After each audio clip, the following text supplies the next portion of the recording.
Random House Audio presents The Pro, Lessons from My Father About Golf and Life by Butch Harmon Jr. with Steve Eubanks, read for you by David Bishins. Introduction. Passing the Pearls.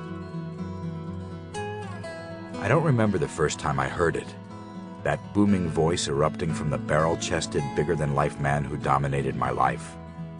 "These are pearls I'm giving you," my father would say as he stared through the backs of my eyes and pointed his meaty finger in my direction, never threatening, but like a maestro conducting the final movement of a symphony. Pearls.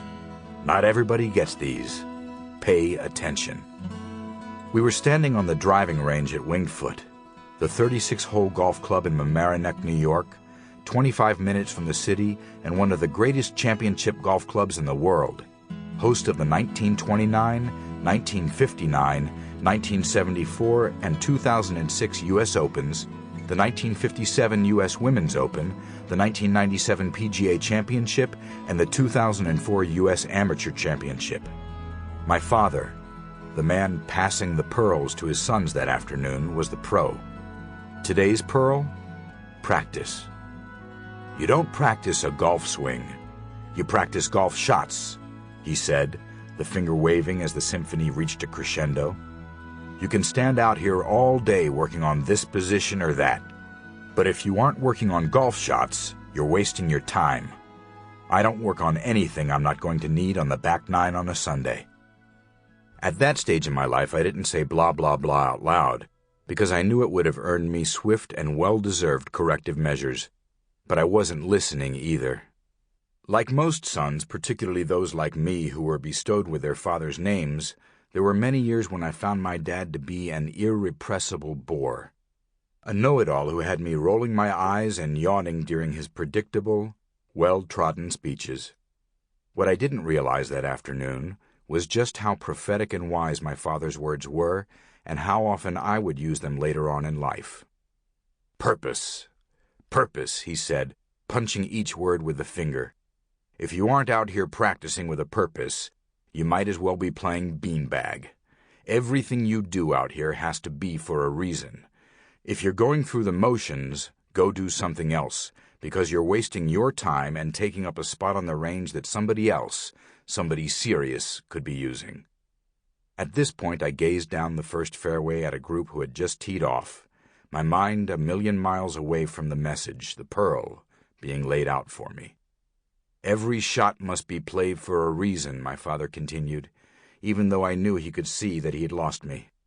Just beating the ball with a pretty swing might impress the 20 handicap members, but it's not going to do you one bit of good when it comes to playing golf. If you're out here hitting high, straight 6-irons, posing pretty for the ladies, what are you going to do when you get to the third tee and have to cut a low 3-iron into a hurting wind? Okay. This wasn't the kind of lesson Dad would have given those same 20 handicap members who kept his appointment book full. I knew that I was getting something from him that he didn't give to most. Something that could be called a pearl, if you were so inclined, which my father was. I still couldn't have cared less. My dad might as well have been prattling on about the weather. Out of frustration, Dad dug his big hand deep into the pocket of his slacks and pulled out a bulging money clip. He always carried stupid amounts of cash, having upwards of $1,000 on him at any given time. Maybe it came from his experiences in the Great Depression, but he believed that a man should always have cash. When my 3 brothers and I were young, he would insist that we never leave the house with less than $5. We weren't supposed to spend the money. In fact, there was a full accounting of what we spent every night, but we had to carry it. A man's got to have cash, he would say. You'll never know when you'll need it. This day, my father tossed the money clip to the ground with a quick flick of the wrist. Then he pulled a 5-iron out of his golf bag, took a couple of practice swings, and began the same pre-shot ritual I had watched my entire life.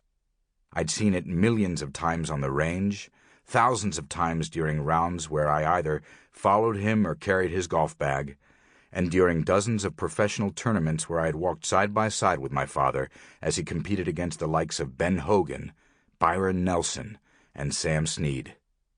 The routine never varied. From a spot behind the ball, he took the club in his left hand and then in his right. His hands were unique, thick and leathery with so many calluses they felt like the scratchy, weathered masts of a giant sailing ship. Like most pros of his generation, Dad had built his own game from scratch, finding the fundamentals in countless trials and failures that showed in each crease on his palms. I had felt those hands many times as they held me when I was young, and when they hugged me days and nights well into adulthood. My father never shied away from physical affection with his sons, and we never thought twice about hugging and kissing him every day of his life. When placed on a golf club, however, the rough-hewn hands took on a softer, more artistic flair. Dad gripped a club the way Miles Davis held a muted horn, like an appendage, no different from a third arm. It was part of him. His eyes were his second most indelible feature. Caribbean hazel and intense. All the Harmon boys could read his feelings by looking there. When he gripped the club, those eyes focused on the position of his hands as if he were a surgeon performing a risky procedure. Because of joint problems he'd had since childhood, my dad wrapped his left thumb around the grip rather than running it straight down the shaft, as is customary. As a result, his left-hand grip looked more like Ted Williams holding a baseball bat than Ben Hogan gripping a golf club. I never saw him teach that grip to anyone else, but it worked for him for half a century. I'm still convinced he could have hit a 5-iron blindfolded in his sleep at midnight, and nothing would have been different. It came so naturally to him. But that didn't stop him from concentrating on his hands as they wrapped around the grip of the club. Then he put the club head behind the ball before placing his right foot and then his left in position. 2 waggles of the club, and then his eyes moved slowly between the ball and the line of his intended shot. Usually he was ready to swing, but this time he hesitated. Without taking his eyes off the target, he said, "Do you see those flags?" I looked down the range, and along with my brothers acknowledged the row of flags.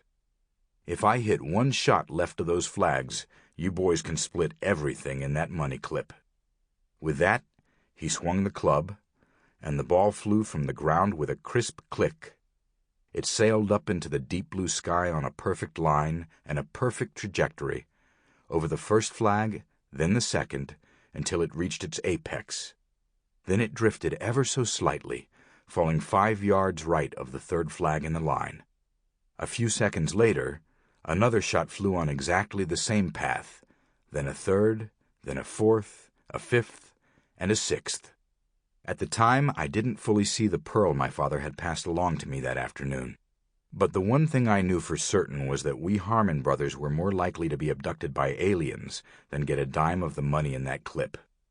I questioned my father about a lot of things when I was young, but the one aspect of his life I knew better than to underestimate was his ability to hit one perfect golf shot after another. None of those balls was going left of the flags, and every one of us knew it. Claude Harmon, my father, had the kind of natural golf talent that made him a prodigy. At age 13, he shot 63 at Dubsdread in Orlando in an exhibition with 2 of the game's greats, Walter Hagen and Gene Sarazen. He qualified for the U.S. Amateur at 14, and in the 1940s, after turning pro, he won the Miami 4-ball, the Havana Open twice, the Westchester Open 3 times, the National Championship of Club Professionals, and the Met PGA. He finished in the top 5 in 9 major championships, made it to the semifinals of the PGA Championship 3 times, the event was match play at the time, and finished 3rd in the 1959 U.S. Open, the highest finish in the National Open by a golf pro in the modern era. And also, in 1948, when I was 4 years old, my father produced his best ever performance, shooting a tournament record 9 under par at Augusta National to win the Masters tournament by 5 shots. Dad was the last club pro to ever win a major, the final member of an extinct breed, the working man's champion, the playing club pro. He came into the business at a time when there were barely 3,000 golf courses in America, mostly consisting of 1 tractor operations and 1 stoplight towns where no pro was needed.